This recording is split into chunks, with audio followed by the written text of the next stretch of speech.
Um,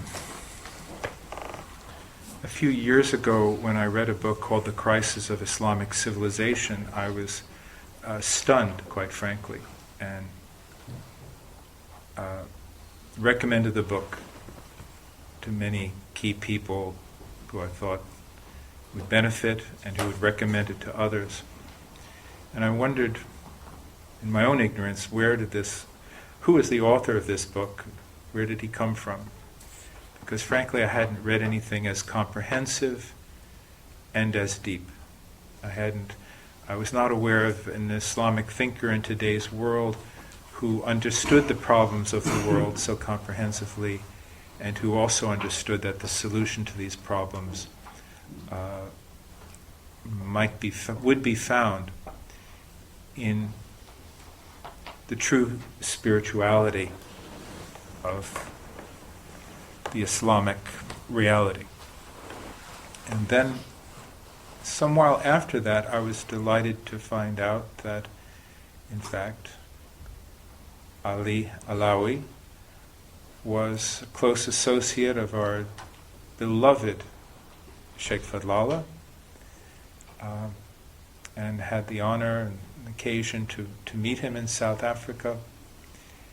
And it's truly my honor to present him to this community as a man of great intelligence, spiritual depth, integrity, and humility. So welcome, brother. I don't deserve any of these epithets. Alhamdulillah, this is not out of false humility.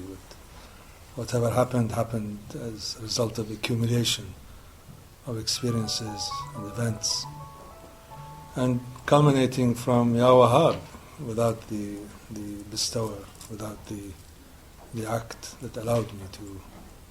And it is through him that we act. And we are his agents also. So whatever came out, I'm glad it has reached. It was written from the heart, and it goes to those, I believe, who have heart. So the book is, as I said, a culmination of decades. For some, the knowledge of and the haqq al-yaqeen, the eye of certainty, comes in a flash. And those who are known in the Quran as ذو حظ عظيم, those of great fortune.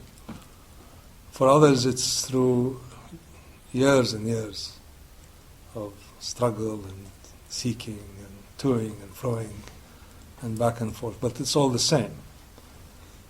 All of these phases of time are just glimpses, lamhat, flashes in the eyes of Allah subhanahu wa ta'ala. So, in my case, it was a journey that went through various twists and turns, like all of us, I'm sure. But if one keeps the center always at heart, the outcome is bound to be good. How we interact with the decrees, with the commands of Allah subhanahu wa ta'ala, and whether we try to bend away from them or go around them, ultimately he is the victor. So it is best to yield rather than to spend your entire life trying to resist. And when that moment comes, when you know that all power, la hawla wa la quwwata illa billah, all power comes from the origin of power. All goodness comes from what is only absolutely good. All knowledge comes from the all-knower. All action comes from the all-powerful, the Qadir. Then whatever comes out is bound to be good.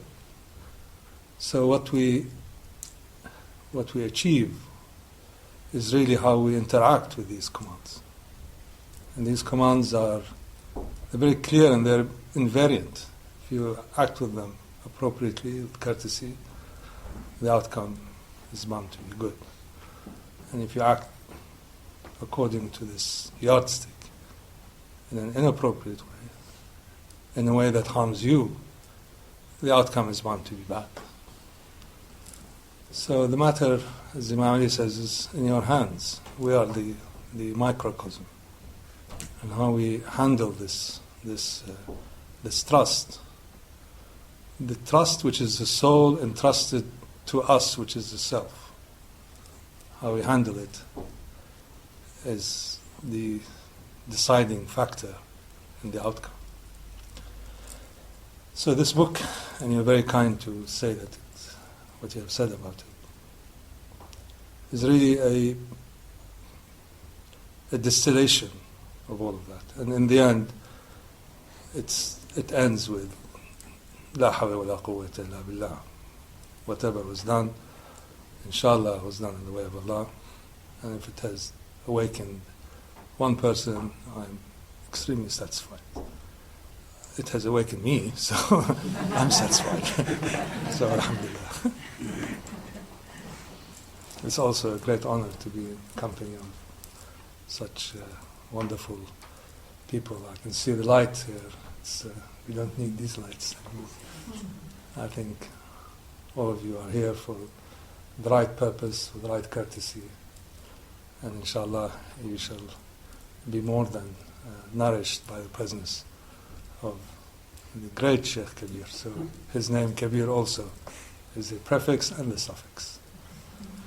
So to me you're not named after the poet, although he's a great poet. You're named after one of Allah's names. You're Kabir and Abdul Kabir. And it is one of a great station to be in awe and enthralled of that He who is all great. But in the end Allah says, Allahu Akbar, whatever you think about Him, whatever you visualize, whatever you conceive of Him, He's beyond that. So you just say, Allahu Akbar. And the knowledge of those who are true arifs is the knowledge of silence. There's nothing more to say. Inshallah, we will be amongst those who, when the hour comes, we see with the eye of certainty, and with the heart of certainty, and with the vision, both the ayn and the haqq of al-yaqeen. The ilm, the knowledge is easy. It's the easiest part. That's what academics do. Inshallah, we are one or many layers above those who seek knowledge for scholarly reasons. They have their own way. But those who seek knowledge because they are seeking Allah or God, whatever name you call him. In the Quran, He says, call on me or call on the Rahman. And by the Rahman, He means the infinite names that He has. So if we are seeking Allah, and He's there, it's just we have to. Even the veils that we talk about are not really veils. They are veils created by us to veil us from the power that lies behind it. Without these veils, it is also a form of mercy. You'll be obliterated. Nothing can exist alongside the One. So life is to seek the One. Even those who deny are in absolute denial, are in their own ways seeking the One. They may not like you to remind them of it. They will deny it violently.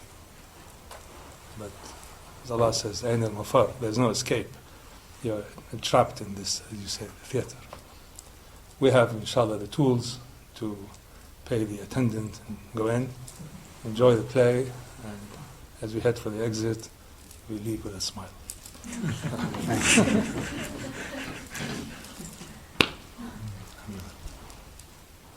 Thank you, really. Thank you once again. We could have a whole hour. I can't listen to you, Sheikh. Or two. No. Not to listen to myself. We came to listen to each other, and so please, there are divine names of beauty, and you mentioned names of majesty and power. You remember? Yes. Without the names of majesty, there are no names of beauty. That's what Rumi, I believe, says. Majesty is beautiful, and beauty has to be majestic. If only one prevails, the world will despair. You have to have a complementarity. Allah says He created Adam with two hands. Surah Sad. Ayah, Mahmoud, I think is somewhere in Surah Sad, I think, Ayah 60. That man was created with two hands. So it's the hand of majesty and the hand of beauty. It's not with one hand. And we have to understand that. Sometimes we only understand the names of Tashbih, Allah who is close to us, is closer to us than our jugular vein. But there are also the names of transcendence. Laysa kamathalu shay. There's nothing like unto Him. So the balance comes through discernment, comes from knowledge of the two. Knowledge of proximity and knowledge of distance, or of transcendence. And the names of majesty are, sometimes they become the tool by which people bang you on the head with. And this is the knowledge of the, I don't want to belittle people, but knowledge of those who make you fear. But fear in itself, the kind of fear that we know, the terror that we feel from majesty, is not a bad fear also. It can be immensely good. It's awe more than fear. Allah doesn't want you to be fearful. Khawf in Arabic has that element of awe in it. So it is, again, a sense of thrall.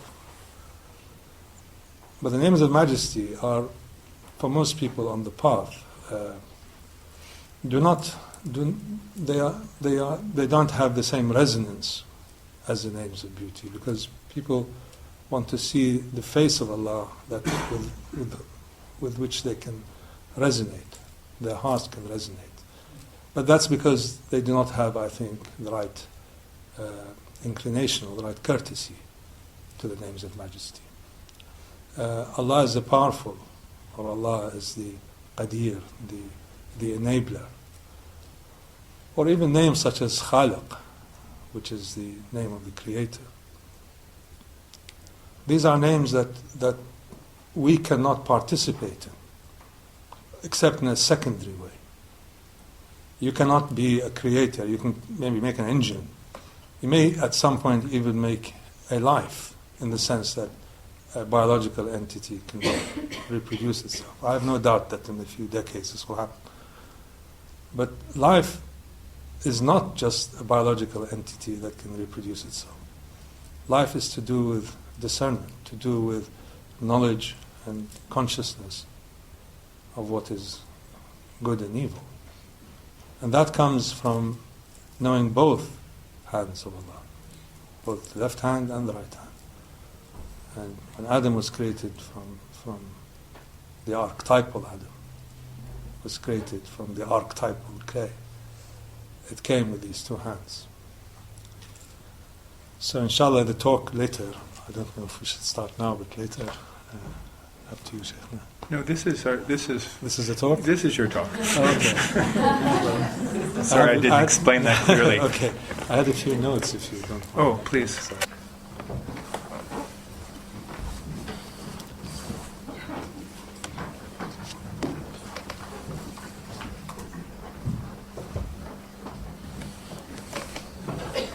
بسم الله الرحمن الرحيم الحمد لله رب العالمين وبه نستعين هو الأول وهو الآخر هو الظاهر وهو الباطن لا إله إلا هو لا إله إلا الله السلام عليكم ورحمة الله وبركاته. Allah is the first and the last, is the outwardly manifest and the inwardly hidden. And these are signs for those who want to know that behind the one is the absolute, and the one manifests himself in multiplicity, and the first order of multiplicity is duality. And to reach the one, you have to reconcile the two, and the two is the left hand and the right hand, as I said. metaphor of Allah subhanahu wa ta'ala. Whatever you see, there is its opposite. Whatever you think is true, there is a falsehood behind it. And whatever you think is false, there's a truth behind it. This is at the outer level.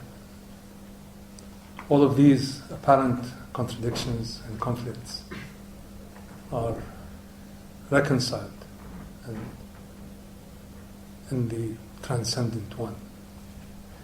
And those of us on this path, inshallah, which I just want to add in parenthesis, is the only way to live, I believe. Every other way I've tried, and I can assure you from experience that this journey is peerless. There's no such journey like it. Because it is from the one, through creation, through transcendence, back to the one. As the great Mullah Sadra says, these are the 4 journeys of the soul. And the soul is inside you as a temporary receptacle for a period of time. And while it's a guest with you, the I that you have, both the I as in me and the I as in the inner sight, is the I that sees and converses with the soul. So the self has no meaning without the soul. And the soul, if it does not see an enlightened self, will leave. I believe it will leave before you die biologically. And that is what the Prophet ﷺ said is the meaning of people are walking around dead, and when they die, they wake up. So it's part of the task of the self is to find in it the resources and the tools to be a mirror to the soul. The soul does not need a mirror. The soul needs an acknowledgement. The soul is perfection. The acknowledgement that it needs is from a self that is enlightened, that sees dualities, sees conflicts, sees contradictions, sees disputes, but sees behind them the one. And it is in seeking the one, seeking Allah, that the journey begins, and it will end this way. So Allah says in the Quran, Inna lillahi wa inna ilayhi raji'un. We're from Allah and to Him we return. Everything else is really pointless. It's a bit of fun that we have in this world, and we might as well have a good time rather than a bad time. The names of Allah subhanahu wa ta'ala, I have to say, they're not names as you think of them. It's not like you name somebody Jack or George or Muhammad. They are what Allah calls Himself. So they are a relationship between the named and the person or one who recognizes it. So the name links the subject with the object. It's a relationship. It's like a relationship between mother and child is motherhood. Motherhood is not something that is entified. It is a relationship. And if we see names as relationships, if we see names as having in them the potential of knowing the attributes of Allah subhanahu wa ta'ala, or the face of Allah, as the Quran says, then I think our interaction with them becomes more meaningful. When you talk, for example, about the name compassion, or the name of generosity, of course it means generous in the colloquial sense. It can also mean the most generous in the metaphysical sense. But it doesn't encompass the essence of generosity. The essence of generosity is only known to Allah. What we see are reflections of it. What we see are manifestations of it. So if we are able to understand the names as the necessary interconnection, again what the Quran calls the barzakh, the interspace between in two or more entities, then I think we'll understand that the names in the Quran are not simply attributes, they're not simply facets. They are in and of themselves what they mean, but they also point to the one. So that's the third aspect of the name. One of the names of Allah point to themselves. The name of power points to power, but it also points to the origin of power, the source of power, the power that is absorbed into oneness and from which it emerges. So all the names, therefore, point forward. It's not a lecture, are interrelated.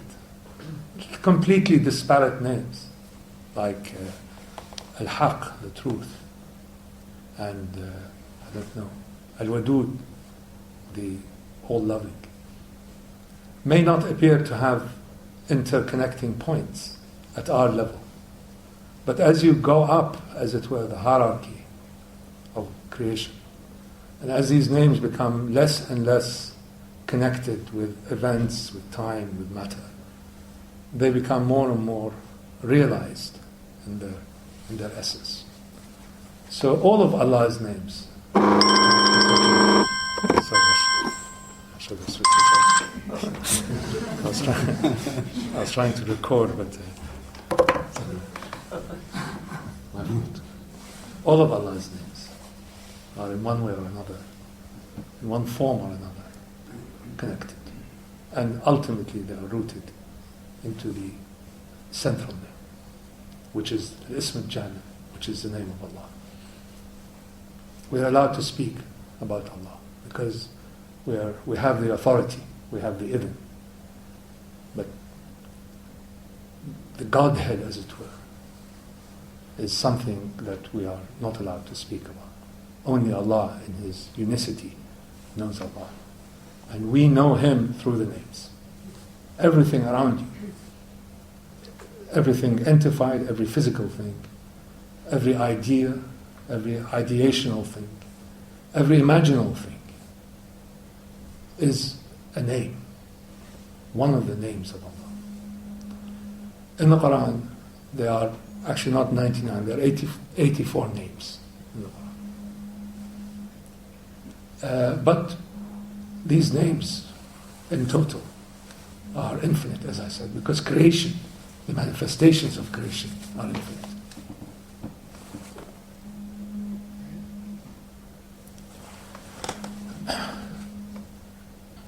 I don't think this is mine, though. This is another.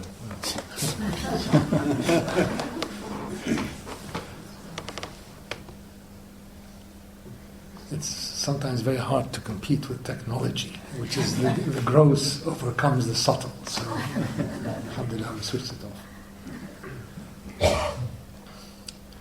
The names also, as they cascade down, come in hierarchies, and we have to, again, understand the meaning of hierarchy as understood in the Quran. There are many ayahs that talk about descent and talk about darajat, that are degrees, and talk about Sheikh Kabir talk about martabat, various platforms. And the names of Allah subhanahu wa ta'ala, they are all the same in the sense that they point to the one, but they have degrees in them. For example, knowledge, the name knowledge precedes the name Al-Qadir, the enabler. To act, you have to have knowledge. Allah's Rahmah, for example, mercy, precedes Allah as the Muntaqim, or the avenger. So the hierarchy of names is really essential also to understanding the way that they fit in the schema of things that allows us to undertake, as it were, the dialogue with Allah subhanahu wa ta'ala.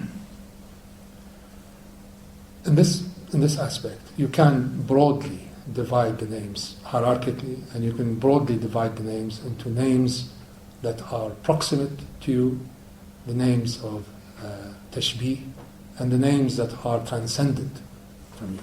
There are also names which human beings cannot participate in, like Al-Ahad, Al-Wahid, Al-Ahad, Al-Fard, Al-Samad. The one and the alone is not a name that we can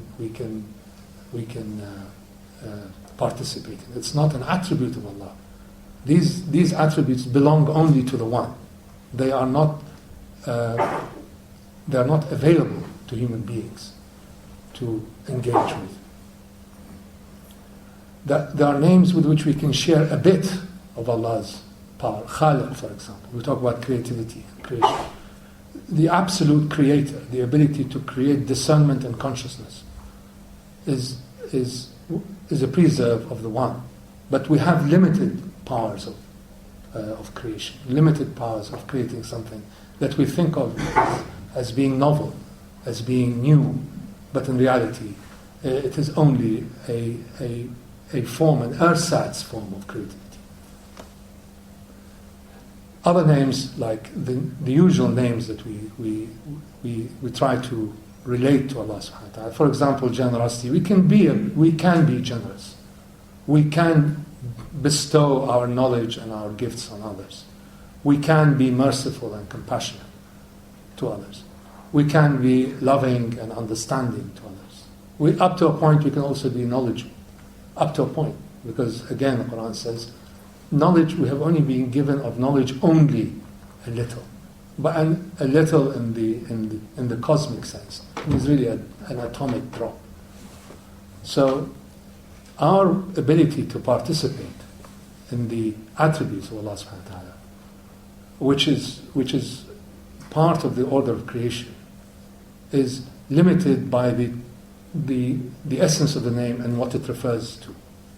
As I said, Samad, for example, the everlasting, can never be an attribute of human beings. We can seek to extend our lives. And that's why this obsession of extending life is a mimic, a kind of grotesque distortion of what everlastingness means.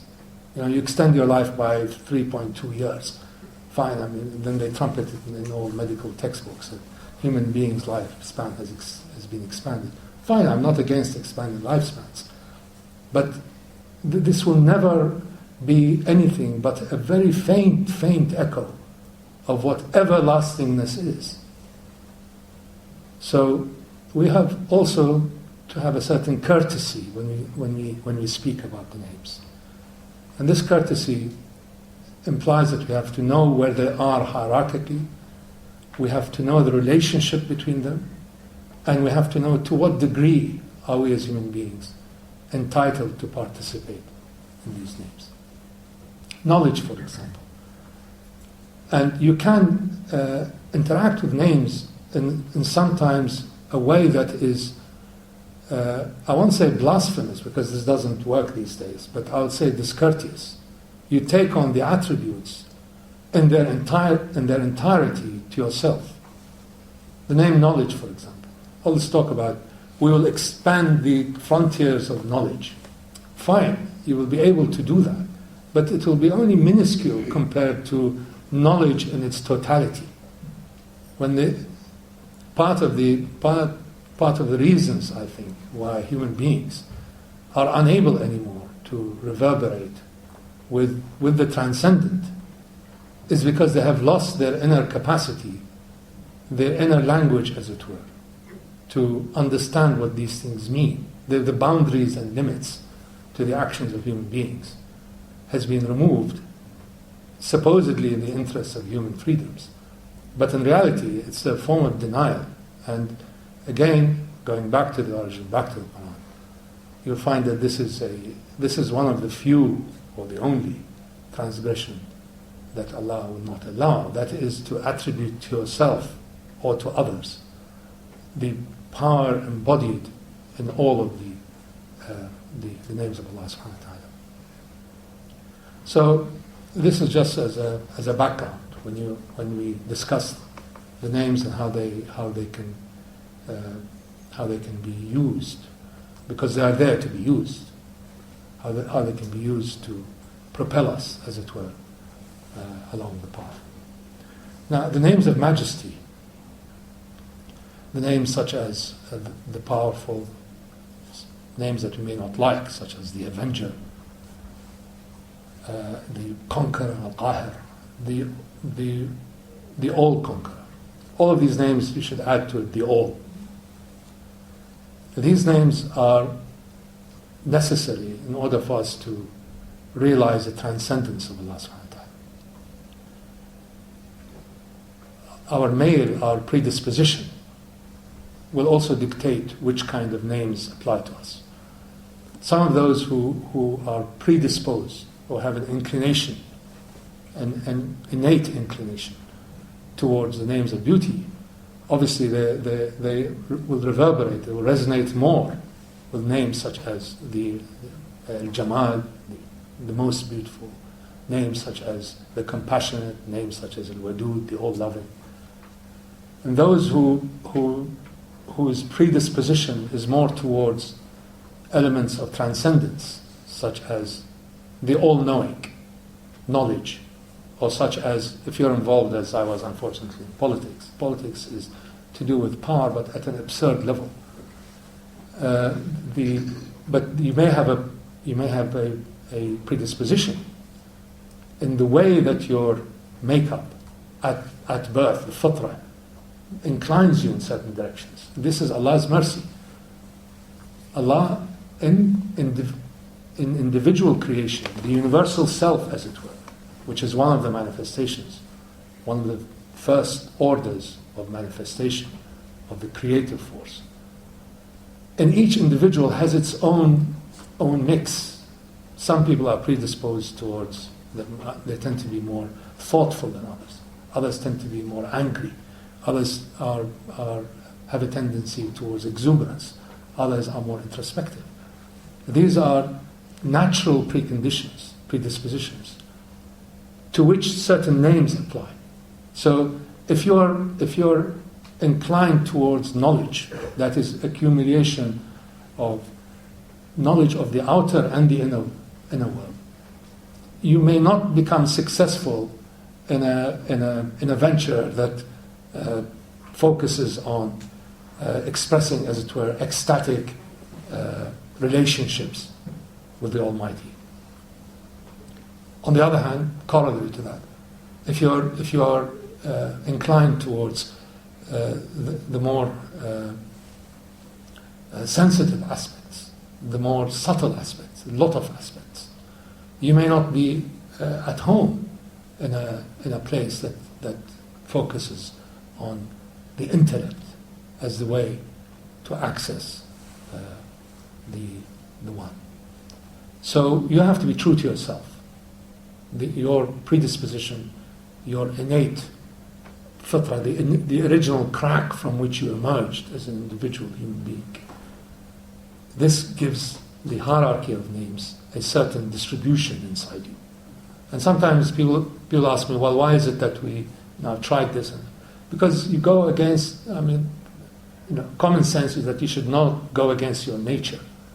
And this is also true in spiritual sense. If your nature is such that you resonate with certain aspects of the manifestations of Allah subhanahu wa ta'ala, not to the exclusion of others, but in different ratios, then your route must be in that direction. And if we are able then to look at this universe of names and try to see which ones or which combinations give us the best access, then this would be a much, much better way to continue on the path. And as they say, birds of a feather flock together. You should always be in the company of people who have roughly the same admixture. That's why there are different manifestations of Allah's rahmah. There are different tariqas. The Mawlawi tariqa is not the same as the Shadli tariqa. It's not the same as the Na'matullahiyas. It's not the same as the Naqshbandis. Each one has its own flavor, rightly so, because each one has its own inner combination of factors and associations that allows it in a true confirmed chain that allows it to be manifested as a true path. And moving back and forth and so on, trying to find, well, what is best. And not just in terms of paths, but also in religions. And it is best to stick to what is within the natural predisposition that you have. And it is also better to work within a path whose contours you are roughly familiar with. So the names of Allah, which are known in the Quran, they're known as the names, the asma, they're known as the sifat, the attributes, are all ways in which Allah subhanahu wa ta'ala faces creation. And they're all ways towards seeing, as it were, with the inner sight, the visage, seeking the visage of Allah subhanahu wa ta'ala. If you look at again the names of transcendence, which is the theme of this talk. In some tariqas or in some schools, they are more attuned with the names of transcendence. In other schools, they are more attuned with the names of beauty, and rather than with the names of those of majesty. But you must not again think of them as contrary or as exclusive. There are interconnecting points everywhere. When you talk about the beauty that is inherent in all the creative acts of Allah subhanahu wa ta'ala, you cannot see it in its totality without seeing the majesty behind it. And similarly, if you're looking in awe at creation, and if you're looking at awe at the order of things, the hierarchy of things, and how these things are kept going. If one atom is out of place, creation will crumble. Then you cannot but see the beauty behind it. So the names of transcendence and the names of proximity or immanence are both really two sides of the same coin. You cannot be one without the other. You cannot say, well, I'm only a person who resonates with the names of majesty, or I'm only the person who sees the power and the enabling act of Allah. I don't see the names of generosity or the names of bestowing. So maintaining the balance between the names, with maintaining the balance, maintaining the hierarchy, and maintaining at the same time a true predisposition towards them, is, I think, a very, very important element in the way that individuals progress along this path. The names of majesty also, the names of transcendence, apply much more in the outer world. They are much more to do with the manifestations of Allah subhanahu wa ta'ala at the level of groups and communities, nations and states, rather than at the level of the individual. It's much easier to exhibit power in a community, in a state or in a nation, than on an individual. The names of majesty deal mainly with larger than individual entities. When they refer to the self, it is to do with the self acting as a kind of microcosm. That inside your body there's a kingdom, and that kingdom has in it certain rulers. One of the rulers is your intellect, another ruler is your heart, another ruler is your predisposition. These have to be kept in order. So the names of majesty, by and large, refer to communities, refer to groups, refer to nations, because they are easy to discern them in their outer form. If you say that I resonate with the name of majesty, but I'm not interested, for example, in history or in politics or in community or in economics or whatnot, social action, then you can only relate it to yourself. So what does the name power? You can understand the names of beauty as it relates to the individual, because it's an individual inner act that is manifested outward, rather than the other side, which is an outer manifestation that has to be inwardly realized. So when you talk about the name of Al-Qadir, it is to do with the the intellect. And by the intellect, I don't mean the rational faculties or the faculties that use logic in order to reach certain truths, metaphysical truths. The intellect, in the classical terminology, is that entity that allows you to, through the rational faculties, to relate to the one. So everything inside you is aimed and geared towards understanding the one, towards understanding your purpose in the structure of life, your purpose in this schema of things. Most people, the Quran says, and this is true in all great spiritual traditions, true spiritual traditions, most people do not see it. Most people deny it. And the reason for that, I think, is not that you have an overblown sense of reason and overblown sense of how you can dominate mankind, Promethean man can dominate the world. It is because we have lost or about to lose, which is, I think, is extremely dangerous, the inner senses that are necessary for people to understand the path between multiplicity and one. We all know about our outer senses. We all know about sight, sound, etc. And we all try to find behind them, as it were, the creative act, the creative force of Allah subhanahu wa ta'ala. Behind sight. Sheikh Kabir talked about sound. Sound is to do with Al-Sami'. In the Quran, Allah names Himself as Al-Sami' Al-Basir, the all-hearing, all-seeing.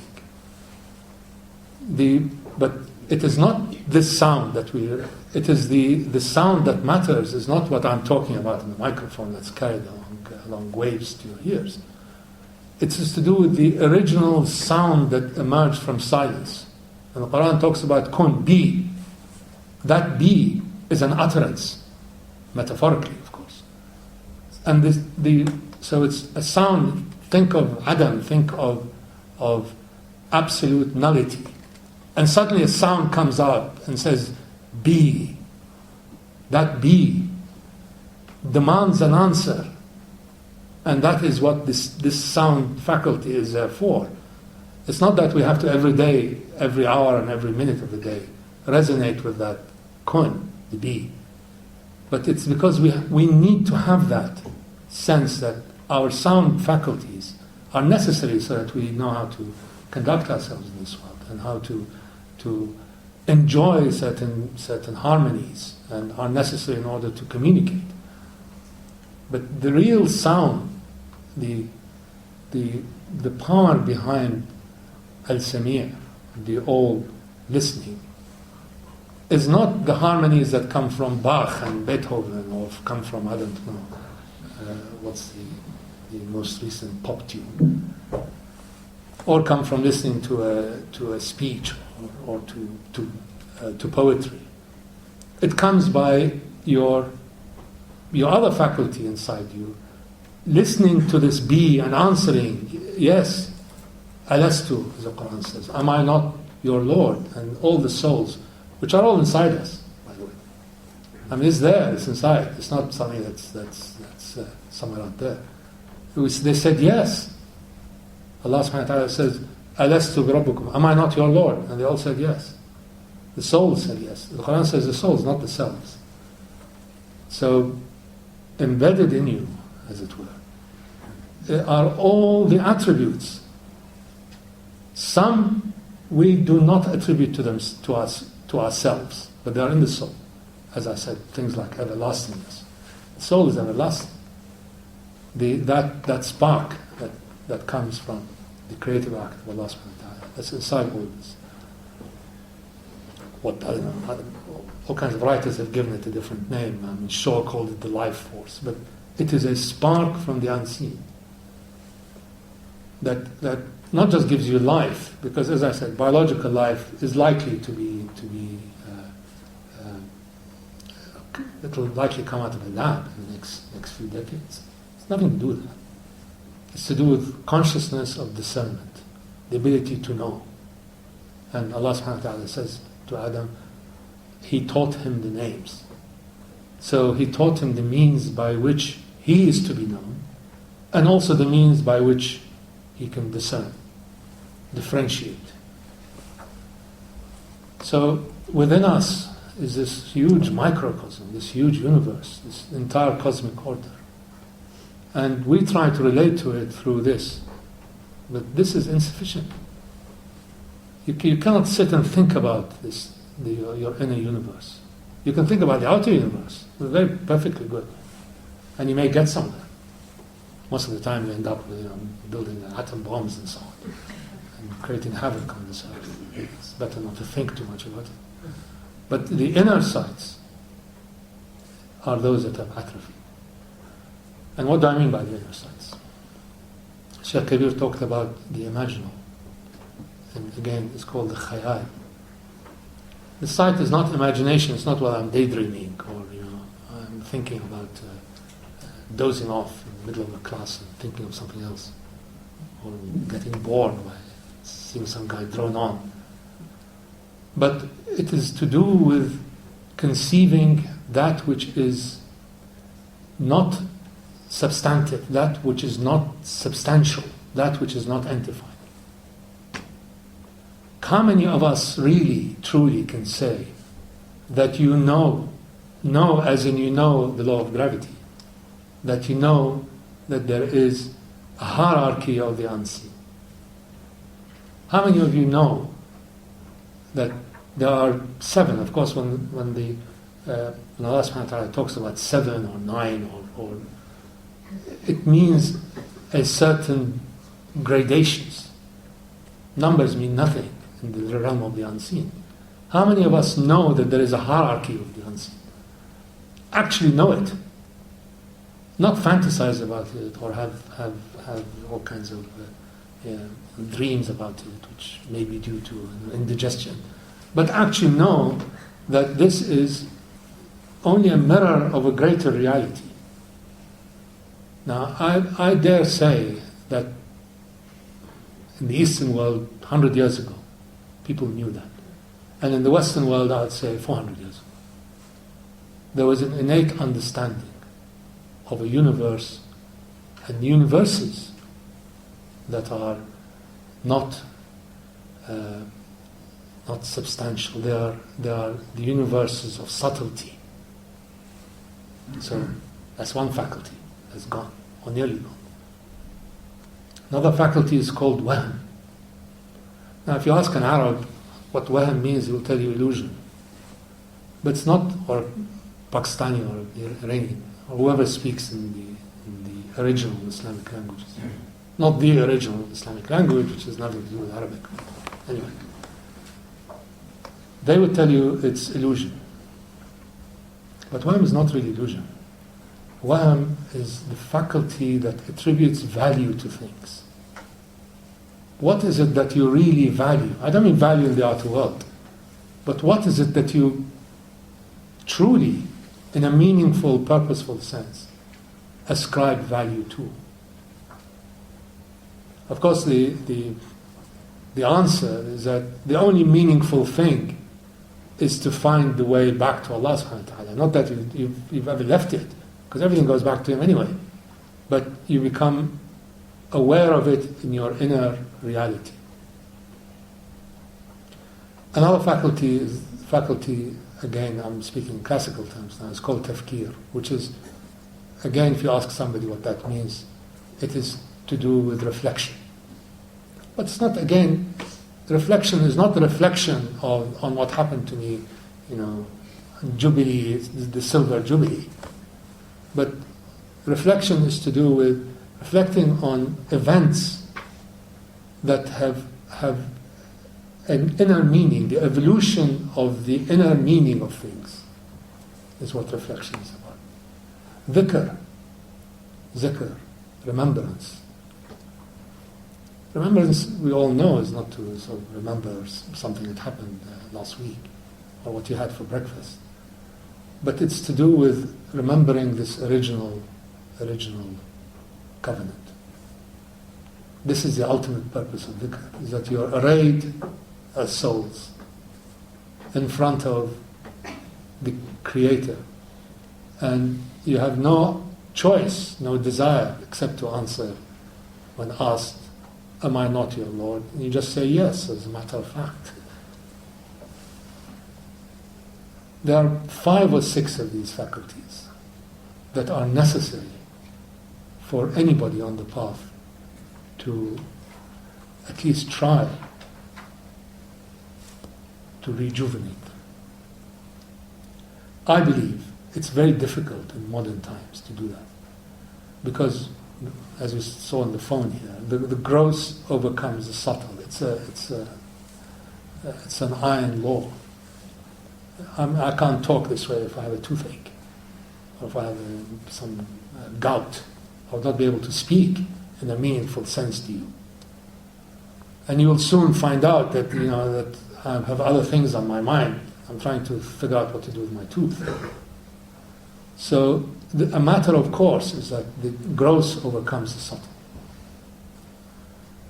But that doesn't mean that you have to let go of your subtle faculties. Not your subtlety, but your subtle faculties, in order for you to be able to resonate with the unseen. Now, this is a problem of modernity, and it's very, very acute in our part of the world. When I say our part of the world, I mean the East. It's paradoxically, it seems to be acute here, but it's not. It's much less acute. There are many reasons for that. I can go into that later. But once you lose the map of the inner world, your ability to find the way back to Allah subhanahu wa ta'ala, the self's ability becomes drastically reduced, and unfortunately becomes one of reason and sentimentality, which is a killer. Both of them are killers to true seekers. All of these, I'm sure that all of what you have been, all of us on this journey, inshallah, it's to do with that. It's to do with making sure that our inner faculties, whenever they're atrophied, we're able to bring them back to life again. And whenever they're there, we're able to protect them. If you protect these inner faculties, and not necessarily in the structured way that I'm talking about, I mean, one of the problems of classical texts is that they are very structured, and the modern mind does not relate to strict categories and so on. It's obviously, when I say 6, there can be 60, or there can be 2, I don't know. But there is a whole universe of them there that allows you to engage with the unseen. The outer practices of all great religions, especially in Islam, it is to do with that. It is to do with, as it were, maintaining the health of your inner faculties through these outer actions. Now you can say, well, I can maintain the health of my inner faculties without an outer expression of it. My answer is, why bother? Why don't you have both? I mean, if you are truly in a state of the word salat in Arabic means to put things straight. So we are as the man said, we're the crooked timber of humanity. But we can't really keep on saying you're the crooked timber of humanity. That's at one level. At one level we are fitted into a mold. But at another level, this mold is infinitely flexible, infinitely straightable, as it were. So the acts of ibadat, of worship, are mainly, at least I speak from my experience, is mainly to do with maintaining the inner health of your inner faculties. There's another aspect to it, of course, which is that there are certain boundaries you have to maintain. So the names of Majesty are to do mainly with the outer, with issues of society, with issues of community, with issues of states and nations. And those who are not inclined, that immediately shirk, politics is a dirty business, or all politicians are crooks, or history has no meaning, and so on. But when you apply the names of Allah subhanahu wa ta'ala to what you see around you, you become much more capable of handling the mess that we are in, and also finding pathways out. One way of doing that is, again, to understand that time and space, which are the stuff of the outer world, have an entirely different meaning from the inner one, in the inner sense. So, when the names of Allah subhanahu wa ta'ala act on the outer world, they act not necessarily according to our understanding of time and space. The inner world, the inner faculties, don't see time, for example, which is one of the defining features of outer existence. They don't see it in linear terms. Time, in the cosmic sense, has a certain periodicity to it. It repeats itself, not necessarily in the same form, but it returns. There's an element of returning in time. Life itself is a form of returning. You come from pre-existence to existence, back to another form of non-existence in the way that we understand existence to be. So for those who want to use the names, as it were, to understand the outer world and how it moves and so on, it's not really a forecasting tool in that sense. You have to see it in the inner sense. I mentioned time as being having a certain periodicity to it, a certain recurrence to it, and it has to, because one of Allah's names is well, it's not mentioned, but there's a prophetic saying that don't curse the age or time, because it is one of the names of Allah. Ad-Dahir, I haven't yet made up my mind which one it could be. So our experience of time is linear. We morning, afternoon, night. One day you're 10, next day you're 64, as I am. I mean, and so on.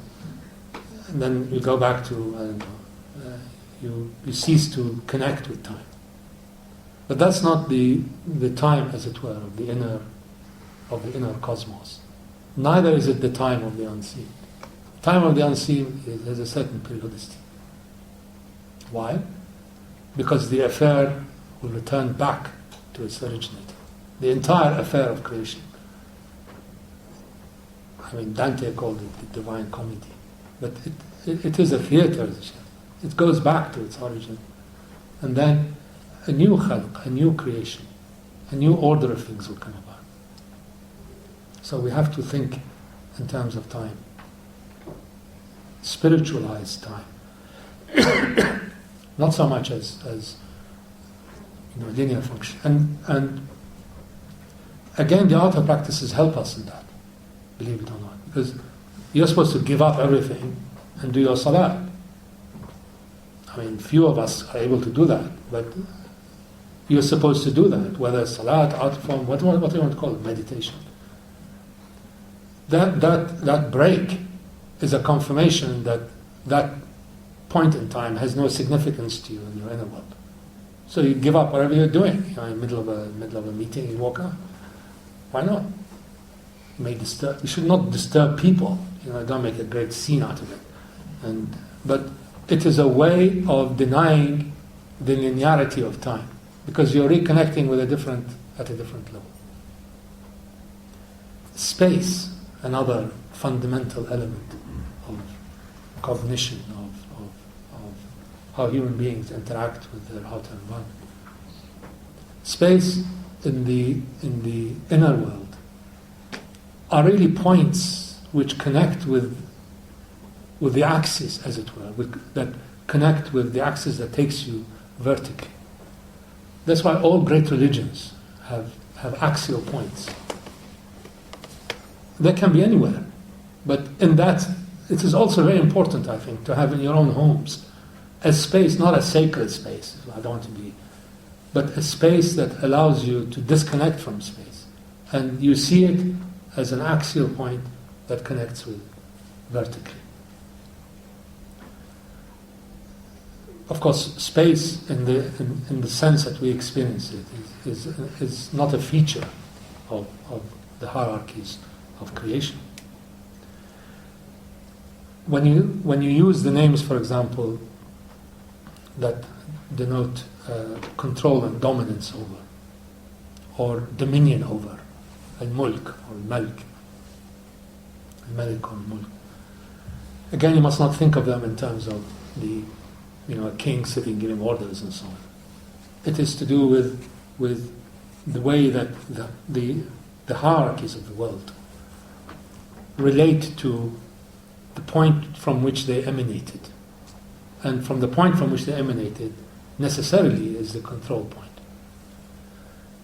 So the outer events that happen and the way that the names of Majesty allow us to better deal with them is if we can use the names of Majesty, invert them, as it were, into our inner world, into our inner understanding of the hierarchies of the unseen. And then, with that knowledge, deal with the events of history. In the Quran, there are various surahs that have different emphases. There are surahs that are just sheer beauty in terms of the words, in terms of the inimitability of the words. And there are ayahs that deal, or surahs that deal with power, with majesty, with control, with dominion. And in my reading of the Quran, the closest one to it is that embraces the terms of the names of Majesty is Surah Al-Rum.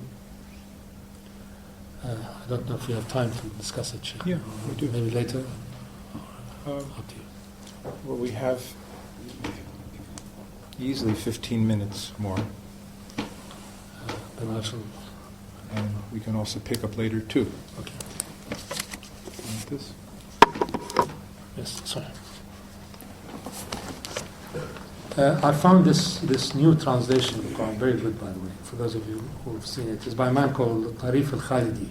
He's a professor at the American University of Beirut, but he's a close associate of people like Sayyid Hussein Nasr and so on. And it's a very good translation, and has in it a lot of the at least a lot of what I would like to see in a translation. It's not a tafsir, it's not an interpretation, but it's a translation.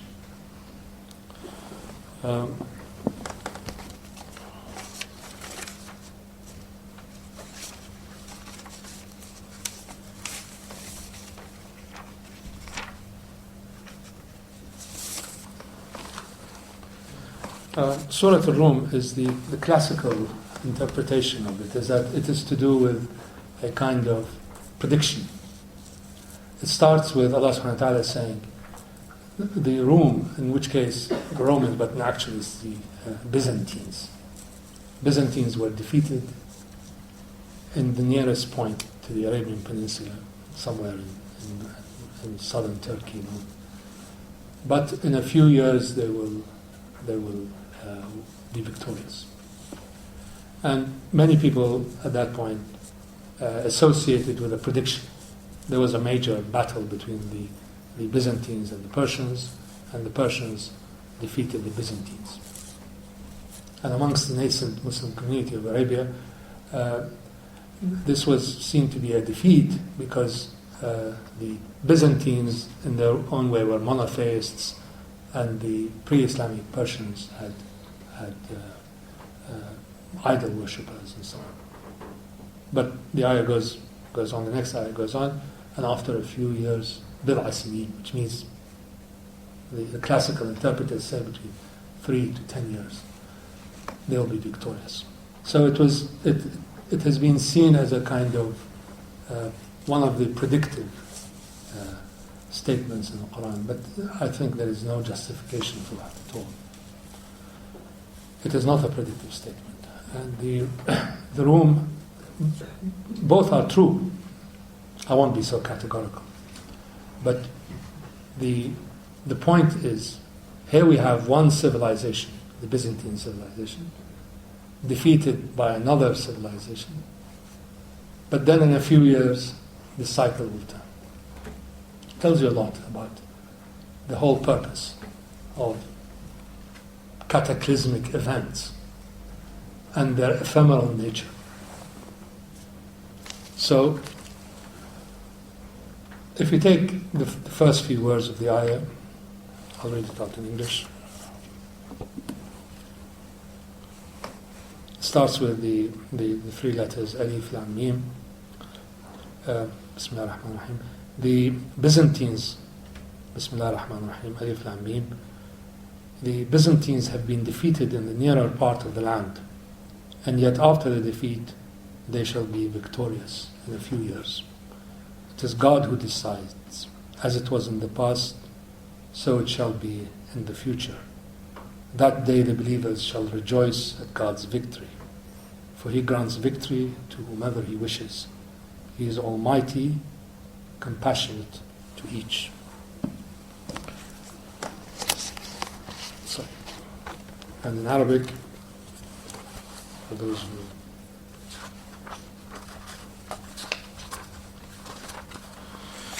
بسم الله الرحمن الرحيم ألف لام ميم غلبت الروم في أدنى الأرض وهم من بعد غلبهم سيغلبون في بضع سنين لله الأمر من قبل ومن بعد ويومئذ يفرح المؤمنون بنصر الله ينصر من يشاء وهو العزيز الرحيم. Now, I mentioned the periodicity of time, that nothing in the inner world is linear. It has a certain recurrence to it. And I think it's demonstrated quite clearly by the statement or the ayah that one civilization conquers the next, and then in a few years or a few aeons, the thing is reversed, the affair is reversed. And there are many ayahs in the Quran which talks about the reversal of fortune of people. And that whatever power and whatever authority you have in your hand at a moment in time, by its very nature, it's ephemeral. By its very nature, it's going to slip away. You read these with the names of Allah subhanahu wa ta'ala al-Qahir, the all dominating, al-Mu'een, the helper, al-Nasir, the one who grants victory. And you can see how these three names relate to the flow of power and the flow of control between civilizations in the outer world.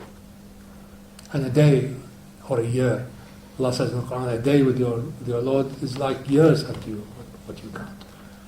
So the time, whether it's a few years, a few months, or aeons, is left really to us to decide whether you want to see it in its outer form, in which case it's a few years, or whether you want to see it in its meaningful form, which can be a cyclical flow.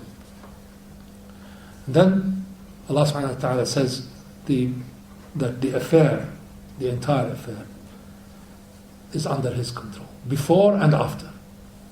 So don't think that the rise and fall of nations, the rise and fall of societies, the rise and fall of corporations.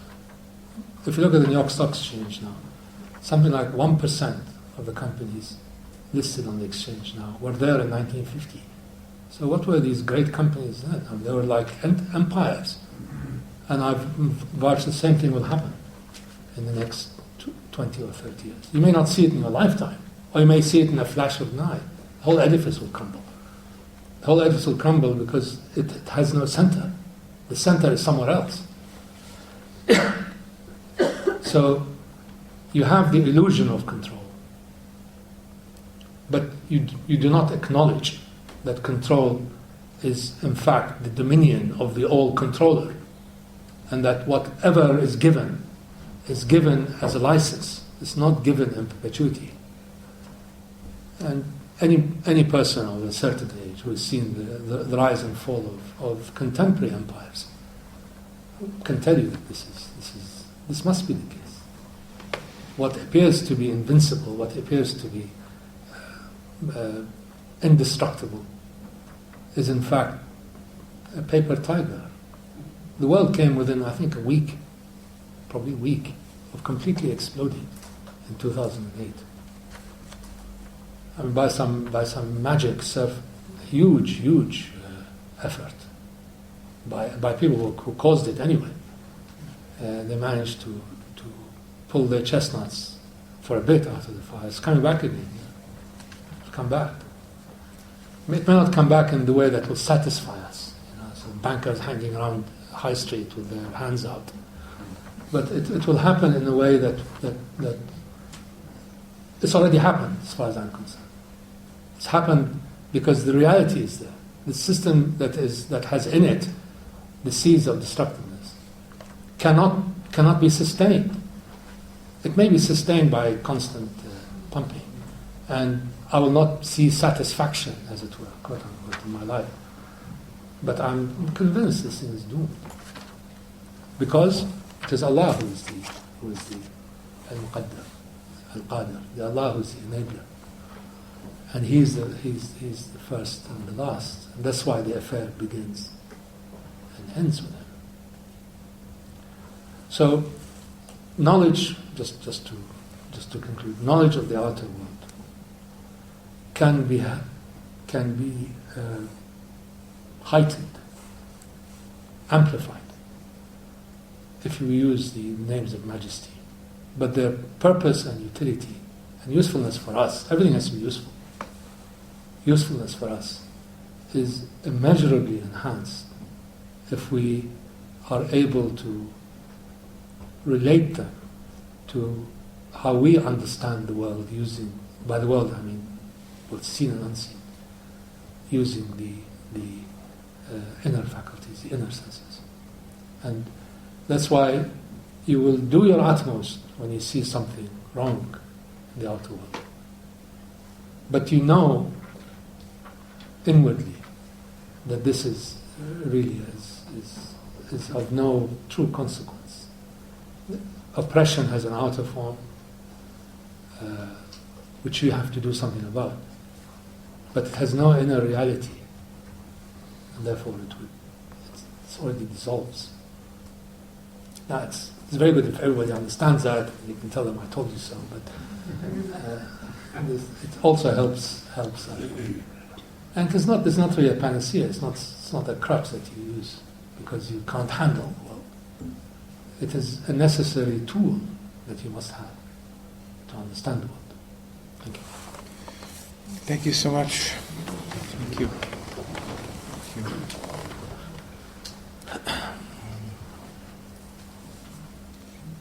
In a moment we'll go to lunch, and I want to suggest the first 15 minutes of lunch be in silence. There'll be a sign when that silence is over. This afternoon, oh, by the way, on the schedule there is also mentioned that Salat will be happening at 1:30. Actually, lunch begins at 12:30. If you want to do the Salat, be there. There won't be an announcement for it. Mahmoud, would you be the Imam for that? And then we convene again at 2:30. So we have a bit of a break here this afternoon. It's often nice to get outside, and the grounds are beautiful. The weather is not that great, but at least it's not raining. And just take some time. You may want to appreciate some silence, take time to meditate somewhere, or whatever you wish. When we come back at 2:30, I think for a little while we'll do something slightly active with a little bit of movement, maybe a simple zikr together, so that we don't as we sometimes are after lunch, a bit sleepy. We'll liven things up. Maybe we'll have some music for a little while. And then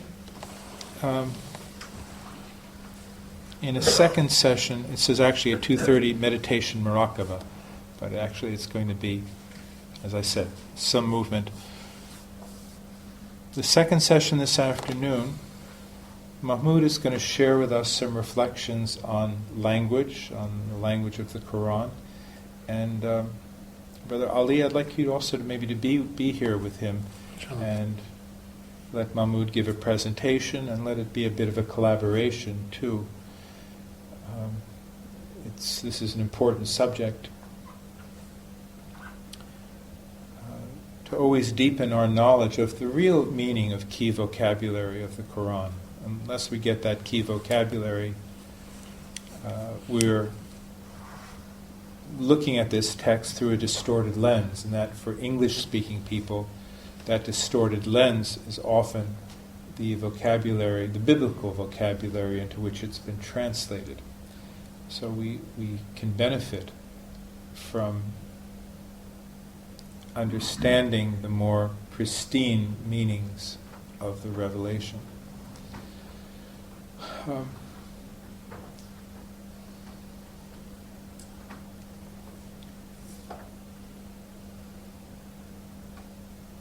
I suppose we have a little bit of time here. Is there any question that anybody would like to ask at this point? Uzama? I wanted to ask you, it was really interesting to hear what you had to say. And I'm kind of curious as to, because you've been involved with politics, and it seemed like you went through a transformation of some kind.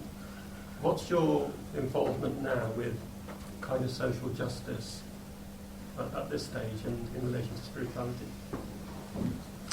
Actually, it's not that I hope I was transformed before I got into politics. I didn't get into politics except with the express permission of Sheikh Fadlallah.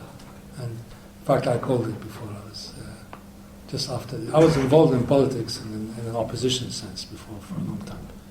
But to actually work in government, I had to have the idhn, as it were, the sanction. And he said yes. So I'm just a small... transformation, I think transformation, we're always transforming ourselves. It came about, maybe each one has his own biography, and maybe mine is more interesting or less interesting than others, but there are certain milestones that I've always been interested in social action, public affairs and so on. So this is what I would call my predisposition. Now, if you ask me what can you do anything in politics in terms of improving societal and I think yes, if those who act politically act in the classical Greek sense of the word. I mean, politics is I understand it, is the organization of public affairs in a way to enhance the public interest. It's not the art of the possible, or people plotting against each other and so on. You have to be aware of that. These things happen. But I think, yes, politics, if it has a large, hefty dose of ethics in it, can be very, very pious and pompous when you say that. But it is to do with bringing in public virtues into realization. And I think there is, in that sense, it's not an ignoble profession. It's a good profession. But it has been distorted and demeaned by politicians and reduced to something completely opposite. Its purpose has been inverted. So I think unless you have a chance and a real shot at achieving this idea that you are elevating the public interest, then you should work at a different level.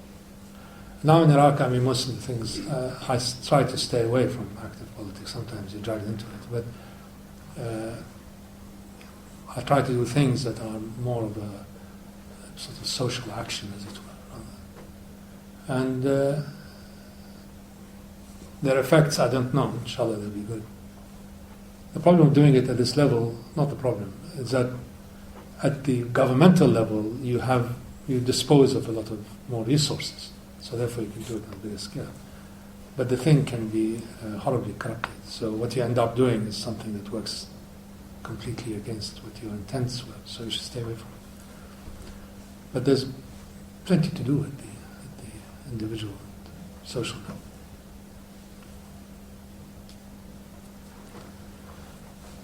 Sonia? Just wondering, is it because there's lack of leadership, or we lack leaders in the world now, and politicians are the only ones who are ruling the world and not giving back, like you talked about, public interest and things? Yes, I mean, everywhere there's been a terrible collapse in the standards of public life, and mediocrity rules. I mean, everywhere it's mediocrity. So I don't expect much from politicians. I mean, politicians in the vast majority of countries are corrupt, self-serving people, and they're in it in order to maximize their personal interest. Sometimes they're confined by laws and institutions and so on. But the original impulse is gone, and you can see around you. You have people who, for better or worse, were far, far more people who filled their positions far more than they have now. It's very few and far between that you have politicians who are actually leaders. And the whole notion of adversarial politics, the grubbiness of electoral politics, which is better than dictatorships, no doubt about it. The whole thing is really a corrupting experience. But you shouldn't give up. I mean, you should, because it is such an ignoble profession. There is something still called the public interest. And the majority of people want to be well led rather than badly led. But it is you've sunk into mediocrity, unfortunately. This is, I think, is true after World War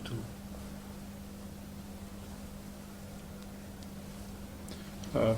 Back there. Thank you for the really insightful conversation so far. My question is, I'm listening, and I'm at the very, very low level in terms of knowledge. I'm at the ultra beginner level. If we have someone, and I'm asking myself the question, say, if we have someone who is corrupt, or who is a liar, or who is impolite, and if I haven't understood it incorrectly, if it is a quality, it's like a reflection, God's qualities, Allah's qualities are reflecting through that person. I couldn't find the answer to myself, but how do I deal with that in my life? If someone is impolite or corrupt, what do you do when you see someone like that? Do you say, okay, this is just a quality is reflecting right now? How do you deal with that in practice, in real life? I would say try to avoid these people. That's the best solution I can give you. I mean, sorry? What if he's your boss? You leave the job? Yes, I would. I mean, many people ask me, I have to do this, it's against his whatever, his faith. I said, there must be other jobs. So if you cannot, I'm not advocating you should quit your job, but I'm saying that if one cannot get along with if it's an individual, there's a way around it, maybe. But if it's a system, and you cannot abide the system, and you cannot abide working in an institutional framework that elevates the worst qualities in human beings, and you should. I go back to what is that you ascribe value to. That is this inner quality of faculty of wahm. What do you really give value to?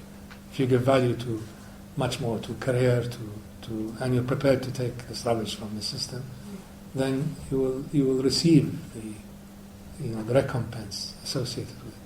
I mean, again, I didn't get to Surah Al-Rum just to answer your point, because I think a lot is in there. In the same surah, Allah says it's everything you want is there. If you just have to where to look. This ayah says, corruption has appeared on land and sea from what human beings have done. ظهر الفساد في البر والبحر ما كسبت أيدي الناس. It's corruption is not something that is extrinsic to human beings. It's their inability to act the correct way. They choose what is less rather than what is good, what is better. Their trade is a poor trade. So the evils that you see, it is, I think, discourteous to say it is true, all goes back to the one. But those aspects of it that are unacceptable are to do with human beings, inability to deal with. And people say, there's a lot of this about 10, 20 years ago about how many people, denied God because of the concentration camps in World War II. And how can Allah subhanahu wa ta'ala, God, tolerate this or allow this to happen? But it is from human beings' action. They should not stray from Allah. They should stray from human beings for being so deviant that these things happen. I mean, you're told this is, and you're given the element of choice. So the corrupt person knows what is correct and what is incorrect. But he chooses to behave in a way that is antithetical to the virtues inherent in him. Now, if he affects you, you should stay away from him. If you can do something about it, do it. And give him a knock on the head or something. But if you can't, I don't want to blow my own horn, but if you can't, just walk away. You have to. Otherwise, you would be seriously compromised. I don't mean in terms of chastisement, or you will lose this inner faculty even further.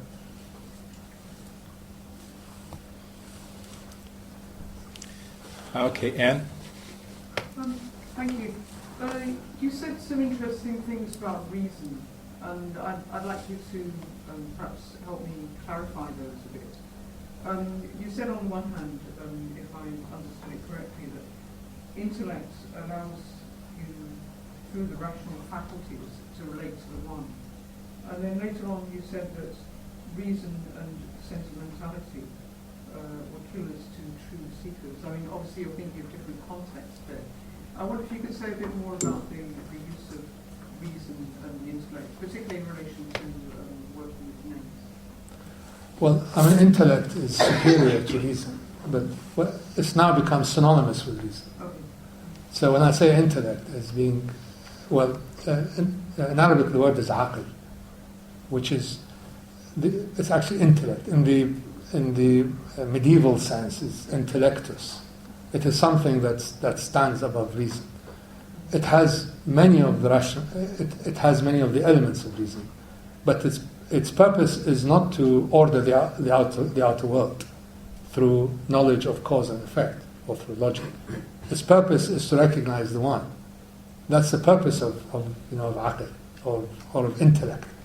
So in the first case, I was referring to intellect, which uses some of the building blocks of reason in order to know where that capability came from, and therefore always to acknowledge its source. But reason that is divorced from intellect in that sense, and where intellect becomes synonymous with a kind of advanced form of reason, is a useless tool in trying to conceive or trying to relate to the unseen. Many people have tried to prove, as it were, the existence of God and so on. But it's a useless exercise. And many of the Islamic modernists have fallen into this trap. Many of the traditional faiths have fallen into this trap. So I'm making a distinction between intellect, which is reason acknowledging its source, and reason divorced from its source.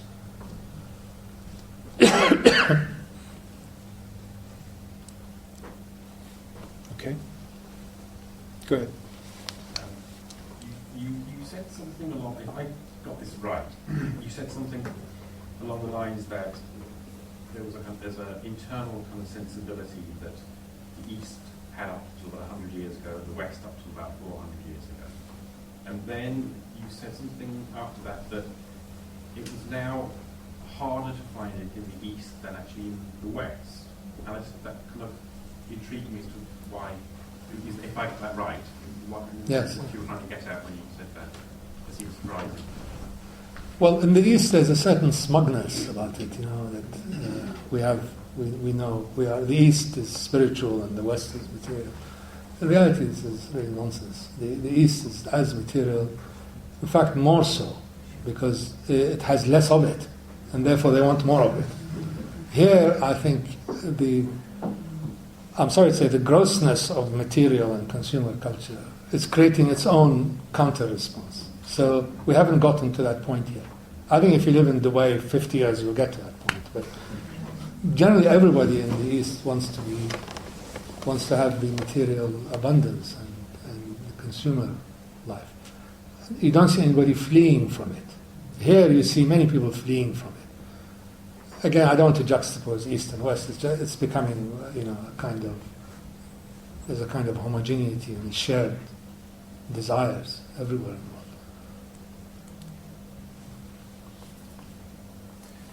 the world.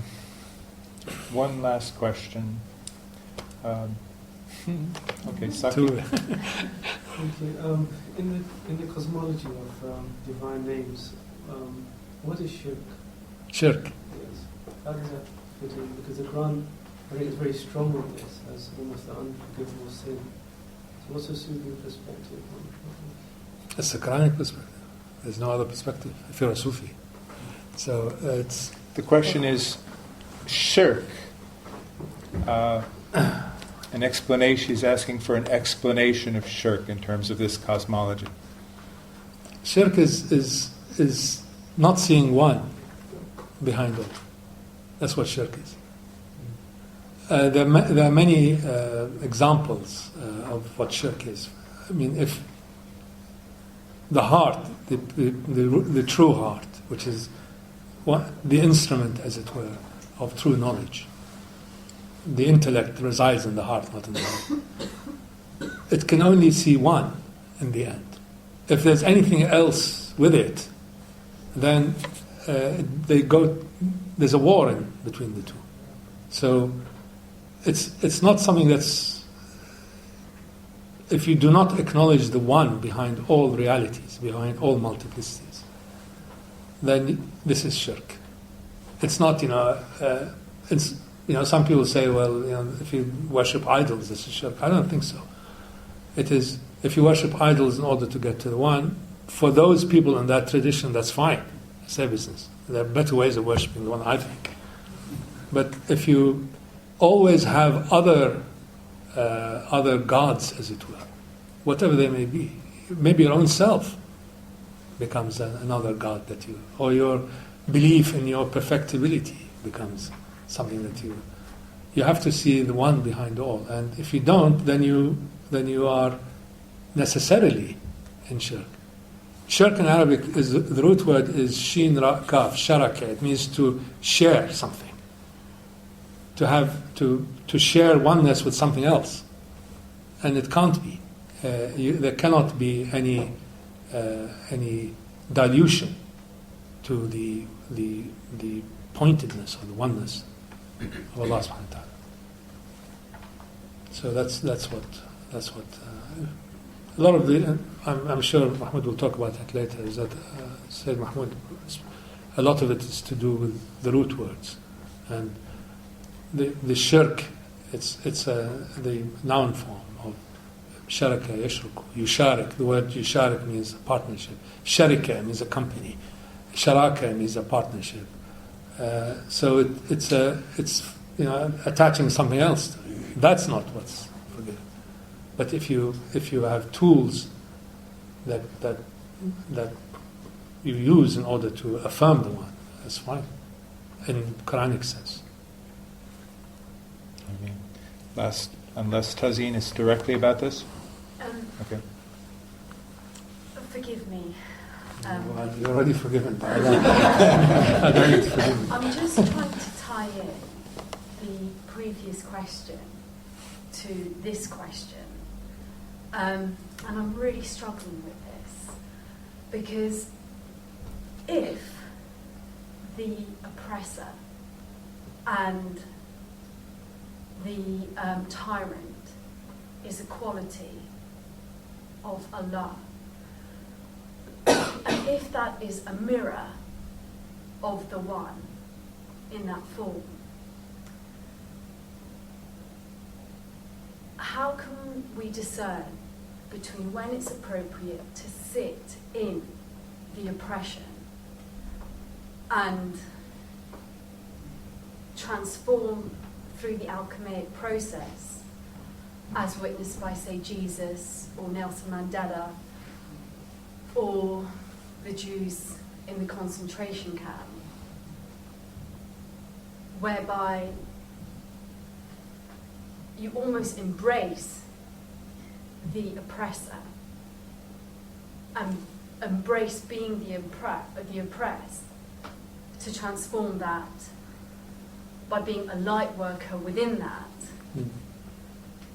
from just walking away.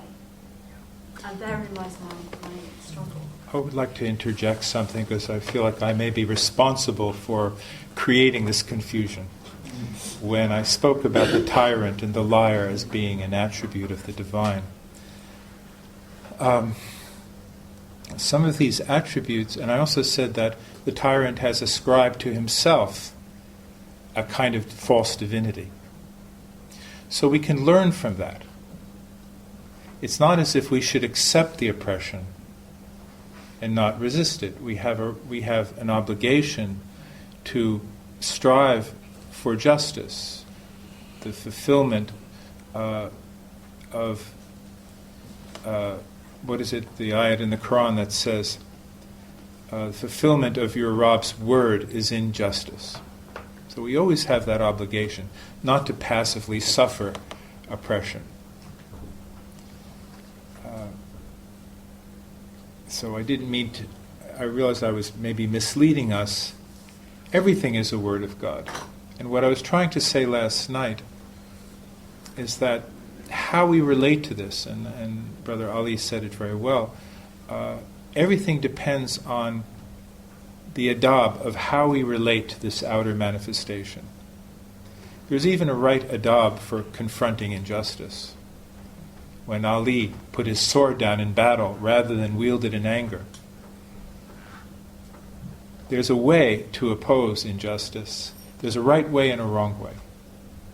And what I was trying to stress and what I said about the tyrant, the liar, the abuser being somehow a word of God is just to remind us that all of this is here for the awakening and development of our souls, and not to lose ourselves in the conflict, and not to lose ourselves in the otherness of it, and become ourselves like that other, but to solve our problems with love, to confront injustice with something better than violence. That's the Quranic response. So I just wanted to clarify, but you may have, I'm sure you have something No, I think to you add. put it very well, Sheikh. But I'll just add a bit. I think I mentioned during the talk two things. The third thing I didn't, because it opened another. There is the hierarchy.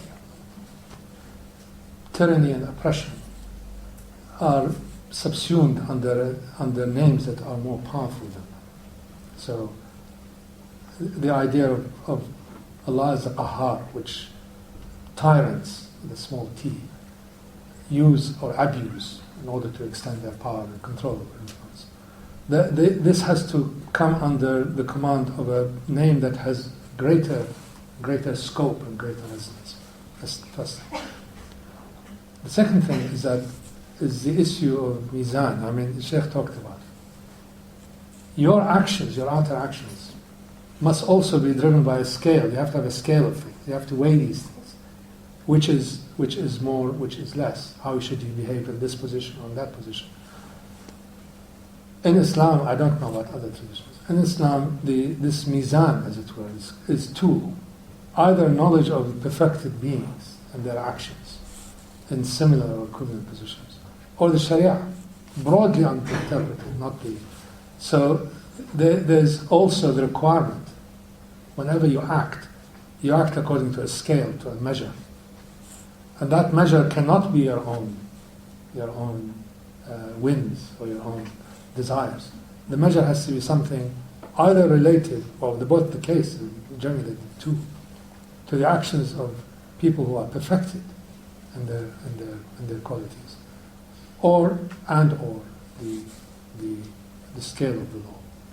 So tyrants become tyrannical because of abuse of their power beyond scales that are legitimate, and there's a response to that. Of course, you don't respond by being suicidal, but you have to fight. But there are different grades of reaction. There's a fight of physical fight. There's a fight of you talk about it, you write about it, you speak about it. And there is, if you can't do any of that, then you reject inwardly. So the scale of the response is also embedded in the way that human beings should respond to gross acts.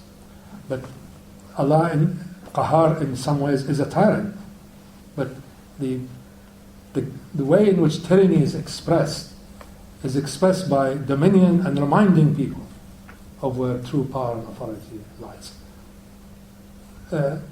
Individual tyrants or individual dictators abuse that and ascribe to themselves this power.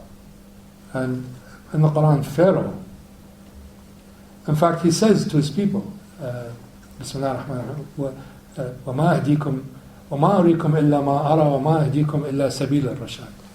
I do not, he's addressing his people, he says, I'm not telling you more than what I believe. And my only desire is to guide you to the right way. That's Pharaoh.